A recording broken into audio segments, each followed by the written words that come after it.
Oke,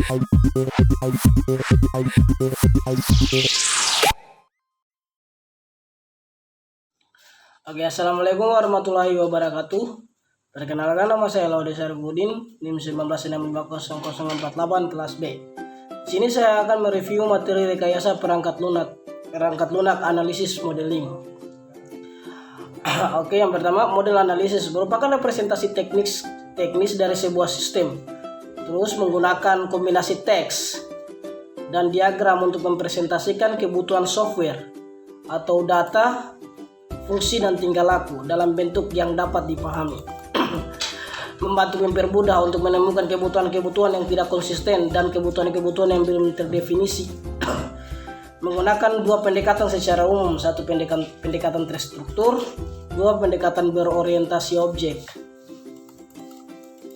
Tujuan model analisis: satu, untuk menggambarkan apa yang dibutuhkan oleh customer. Dua, untuk menentukan dasar bagi pembuatan desain perangkat lunak. Tiga, untuk membatasi serangkaian persyaratan yang dapat divalidasi begitu perangkat lunak dibangun. Model analisis pendekatan terstruktur. Satu, data dictionary atau kamus data.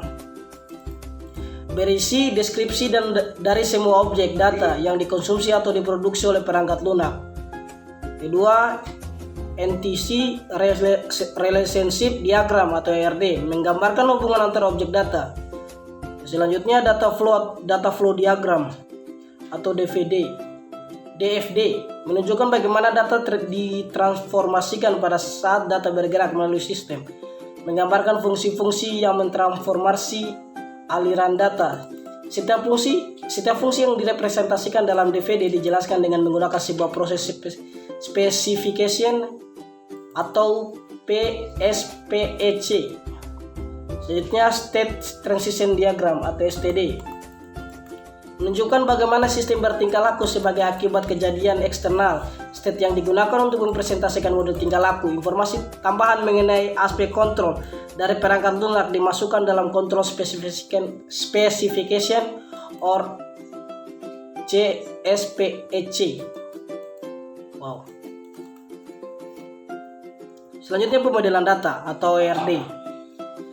Objek data, representasi dari semua informasi yang harus dipahami oleh perangkat lunak. Atribut, properti dari suatu objek data. Relasi, mengidentifikasikan bagaimana objek data dihubungkan dengan objek data yang lain.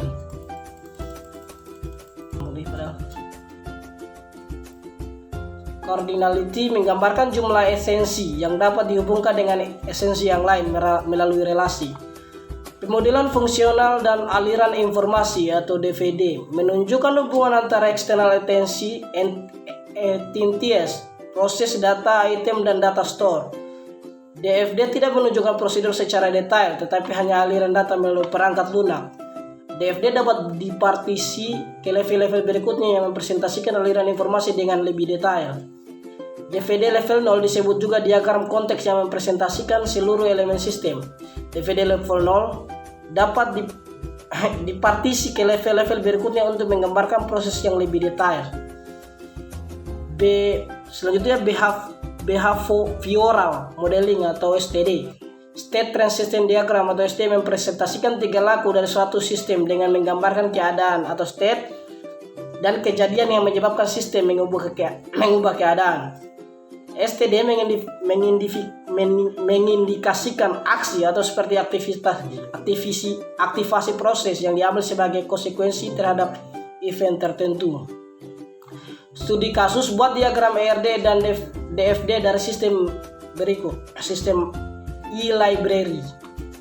Yang pertama, diagram ERD, Essential Relation Diagram atau ERD adalah suatu gambaran grafis yang mewakili logika database secara lengkap dan mendetail, di mana antara database membentuk esensias yang terhubung satu sama lain. Gambarnya bisa dilihat sebagai berikut. Yang kedua, diagram DFD, Data Flow Diagram atau DFD, diagram aliran data atau DAD adalah diagram yang menggambarkan proses aliran data, input atau output dari sebuah sistem informasi yang dibangun. Gambarnya bisa dilihat sebagai berikut. Oke, selanjutnya kita masuk diagram rinci 1 level 1. Gambarnya bisa dilihat diagram rinci 2 level 1. Oke, saya kira cukup sampai di situ review yang dapat saya jelaskan. Lebih dan kurangnya mohon dimaafkan. Wabillahi taufiq wal hidayah. Wassalamualaikum warahmatullahi wabarakatuh.